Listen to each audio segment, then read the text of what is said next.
Hey game design gurus, you're joining me, your host, Max Pears, for the 26th episode of the Level Design Lobby. The 26th episode, we're going to be breaking down design pillars, talking about what a design pillar is, how do you use this, and what is the benefit of using design pillars when making your game. Let's get into it.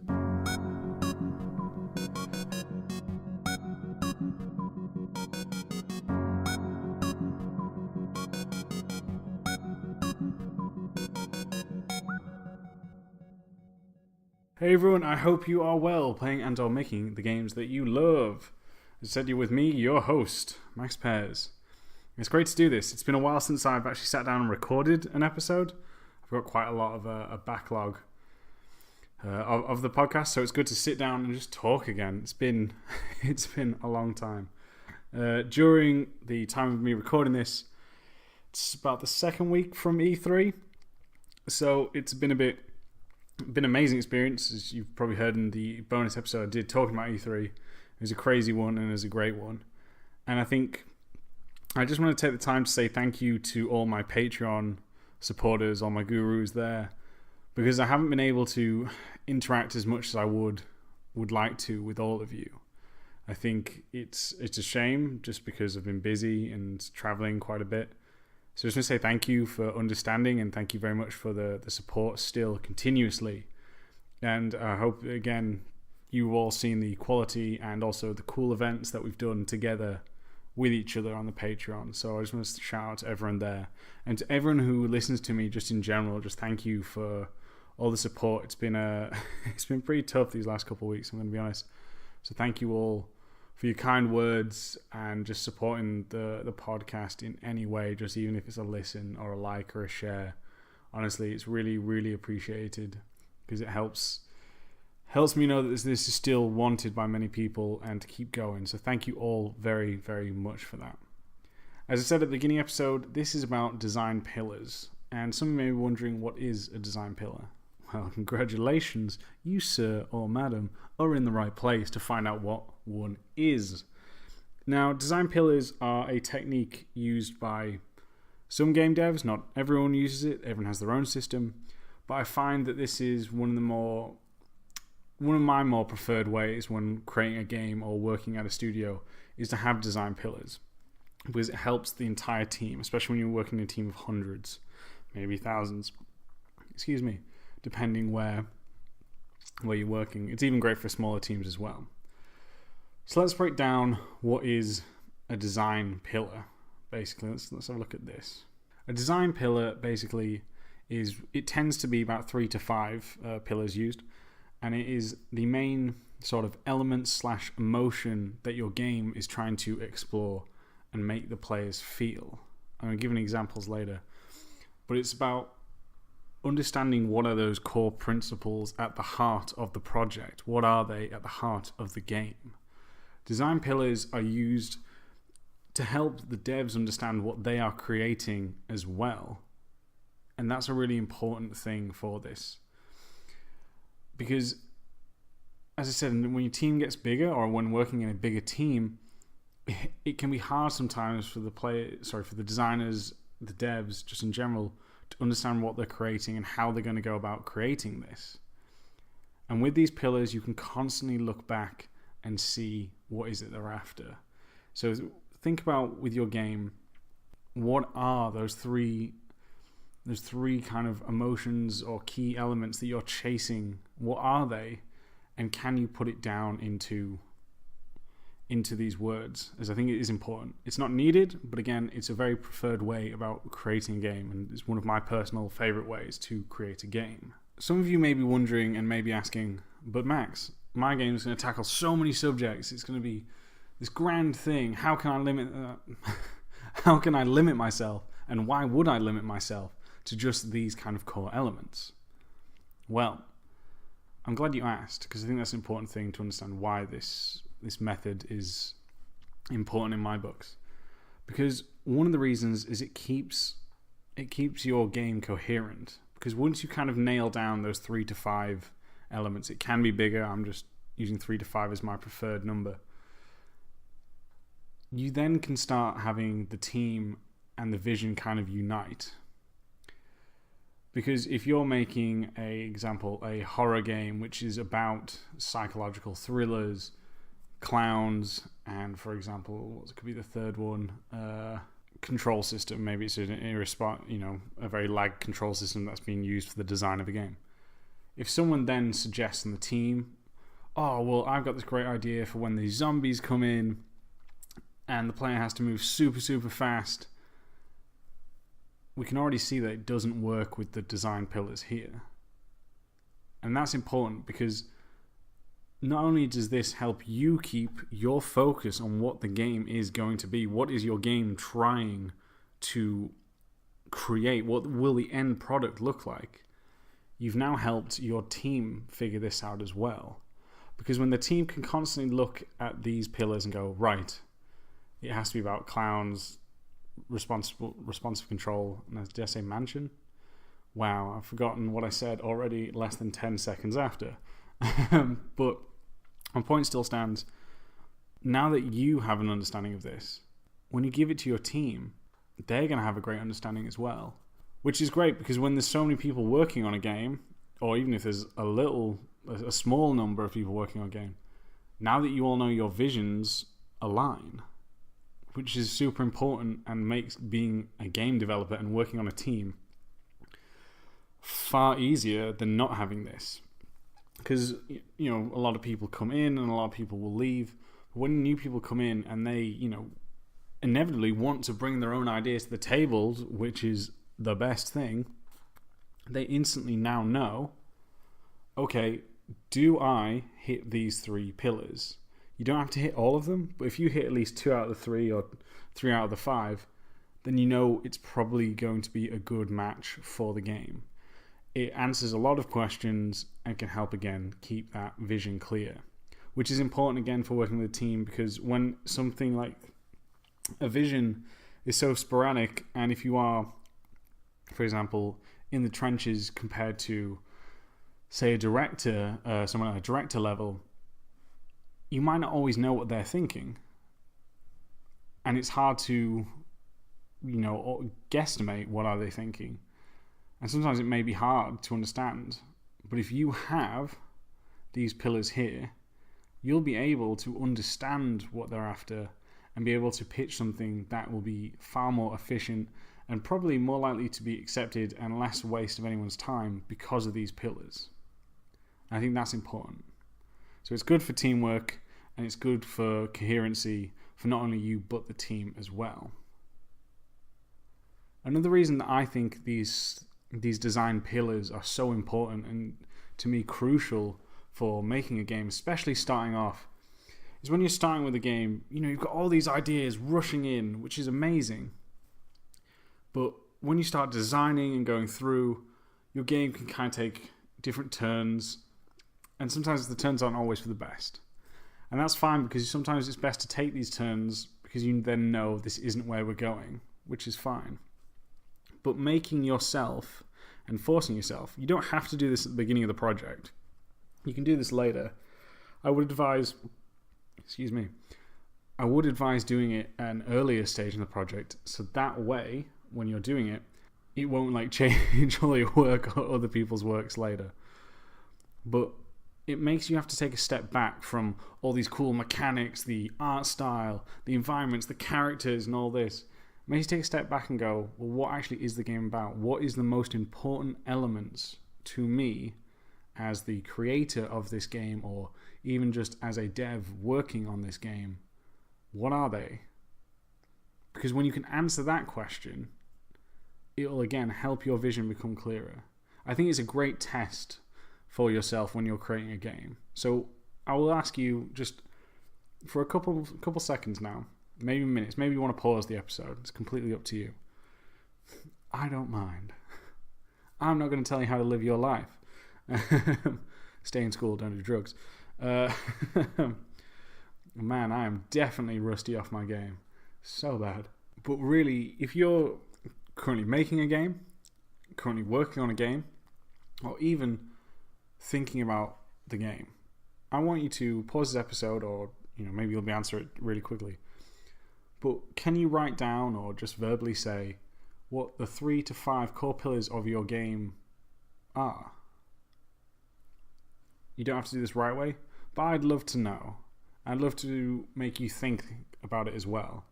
So think about that for a few seconds. I'm going to continue now. If you want to continue thinking about it, pause the episode. Yeah, so really think about that. I think it's a very good challenge, and I think it's very good as a designer to take a step back and understand the core of your game as well. So I'm excited to hear what you all think and what is it you believe is the core of your game. So that'd be really cool.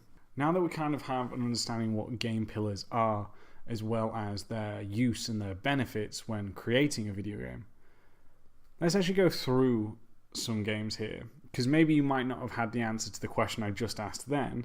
However, if I just give you these examples here, you might be able to go back and think about it. So why not give a couple of examples now where I can talk about it. And I also just want to say this as well. With the pillars, I may not have made this clear at the earlier part of the show. They don't have to be mechanical or an art style or anything like that. They can be anything. So think about that. They can be anything. Now let's break it down. We're going to first look at the game The Last of Us. The Last of Us is one of Naughty Dog's many masterpieces. I'm a huge, huge fan of Naughty Dog. I think they're ace. I think what they do is always amazing, and I grew up playing their games. So let's take a look at this. Let's think and break this down. If you haven't played Last of Us, I recommend going to check that out. It's a great game. Absolutely love it. Obviously, Last of Us 2 is in development, as we've seen now from E3, that gameplay demo. I'd love to see more on how they use that mechanic of being dragged from under a car. I think that was really, really nice and adds a new element, considering other games, especially with stealth elements. When you go under a car, you know you're safe.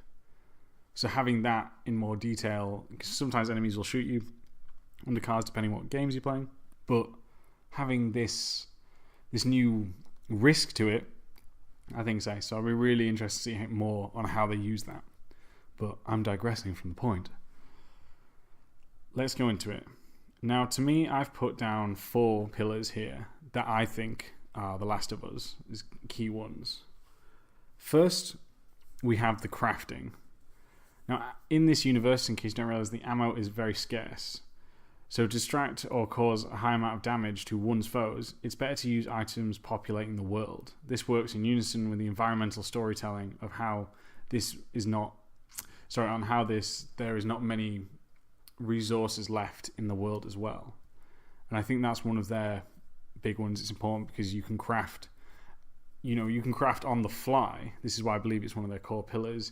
To do damage to enemies and even kill certain enemies, you will need to craft weapons as well, or even med kits to survive longer. Next, we have the story. Naughty Dog are amazing at telling stories, so it's very important to them that this is another critical story. It's about following these characters, Joel and Ellie, and other characters that we will meet along the way as well. So to them, and with it being a linear game, it's about hitting those narrative beats as you come across the level. So this is definitely one of their key pillars, in my opinion. Next, we have AI partners. Because you follow primarily Joel and Ellie, it is super, super important that you are able to build up a relationship between these two characters. And in order to do that, you don't want to have really bad AI. And also, it'd be really sucky for the game if it wasn't responsive and it wasn't engaging. So having that and having these AI partners play a role through not just the story or cutscenes, but with gameplay such as boosting up Ellie to get the ladder, or having them lay down cover fire for you as well. So it's really important that they connect the player with the characters as well. And the final one to me is stealth. Now, combat is used in this game, and it is a way to solve certain scenarios that you're put in.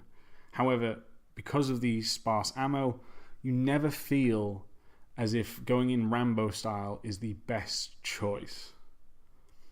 Because normally you will die. So it's important to sometimes kill enemies, come back, wait, and do this over and over. Well, not always over and over, but have that strategy, and this strategy tends to use stealth as well. So I think that's a really important part to them. And if you have played the game, I'd be interested to think if you agree with me on these pillars, as there may be some that you feel are more important, but to me, these are the most important for this game.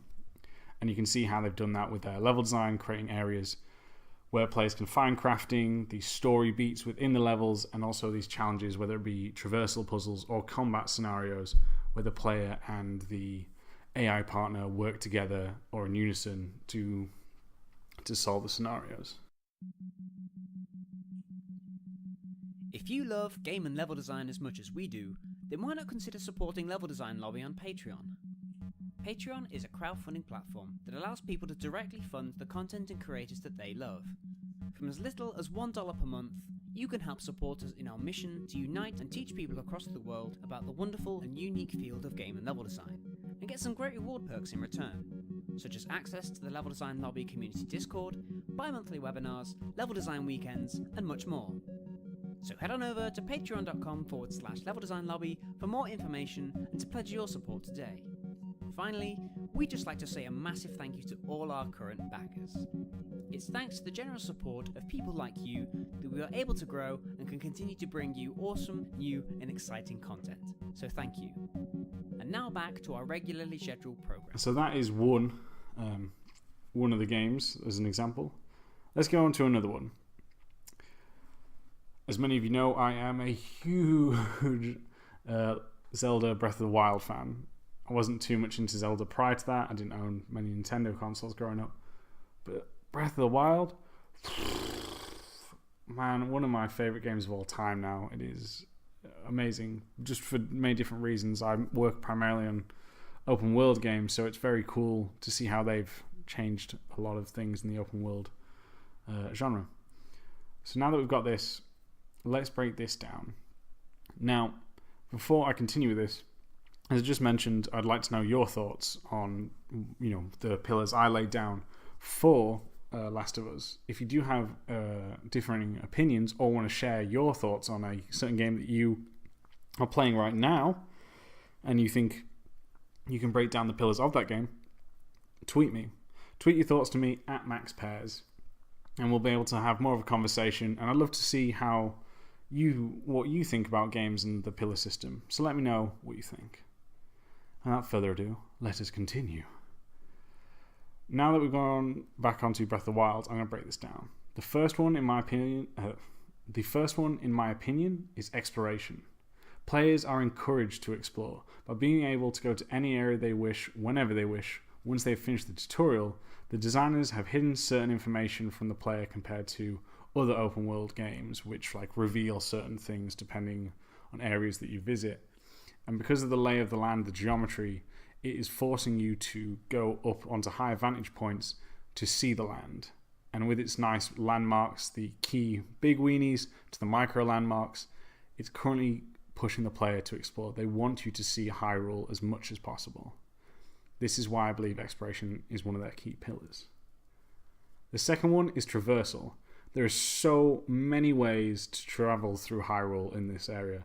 You have walking, running, swimming, on the horse, gliding, that's amazing, and shield surfing as well.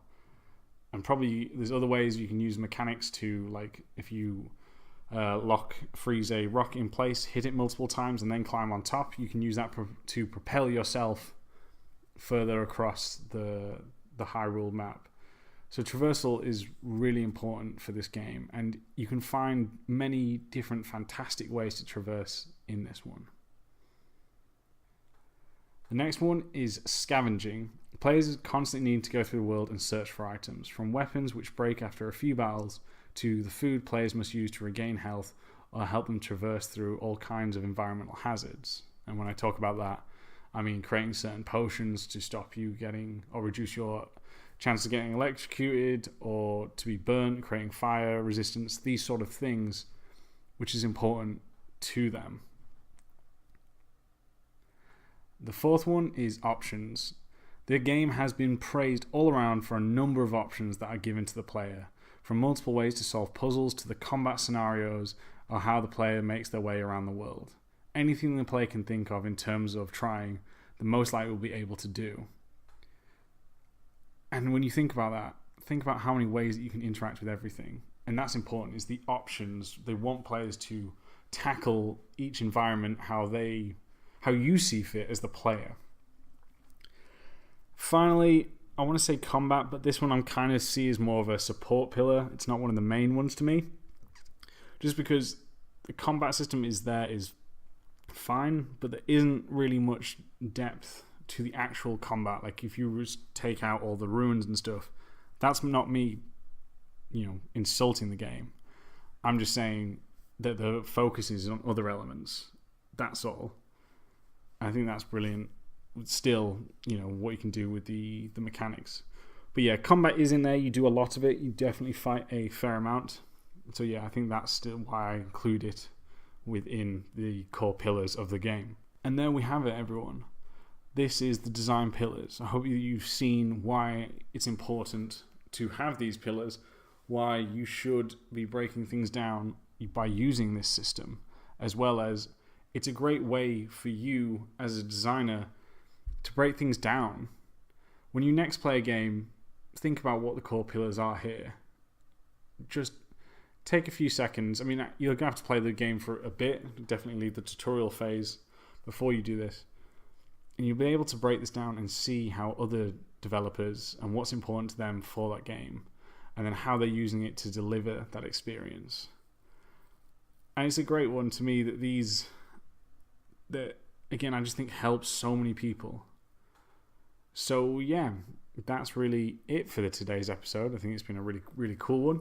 I hope you have enjoyed it as well. I think it's a tad bit shorter than my usual episodes, but I still really I'm happy to be back, trying to get back into the flow of everything, keep everything going. Sadly, I think you'll have missed it by the time this episode comes out. But probably by the time this episode comes out, we will have had our first level design weekend with all the Patreons. For those of you who are wondering what is the level design weekend, think of it as a mini game jam where we just create a level, just the block out phase. And then you have a weekend to do this. I will set you the task. You'll have, like I said, a weekend to do it. And then myself and Alex, and sometimes we may have a guest judge, will go through and give feedback on your level. When I say judge, this isn't a competition. It's what I mean is it's us three that'll be going through the levels and just giving you feedback. And it's great for everyone, I think, and it's definitely providing portfolio pieces for you. The way that it'll be written will be that of a level design test. So for anyone who wants to understand what level design test is, as well as trying to build their portfolio up, this is the best way to do it. I don't think there is anything else out there like this, which is why I think it's super important. So if you do want to join, because you probably missed the first one, but you want to join for the second one, go to the Patreon, patreon.com/level design lobby. There'll be a link to that.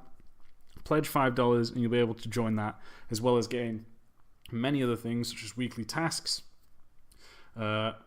You'll be able to get these brochures on how to improve your portfolio, as well as my top level design tips, which I consider when I'm always creating my levels, as well as joining the community on Discord and much more. So please check it out.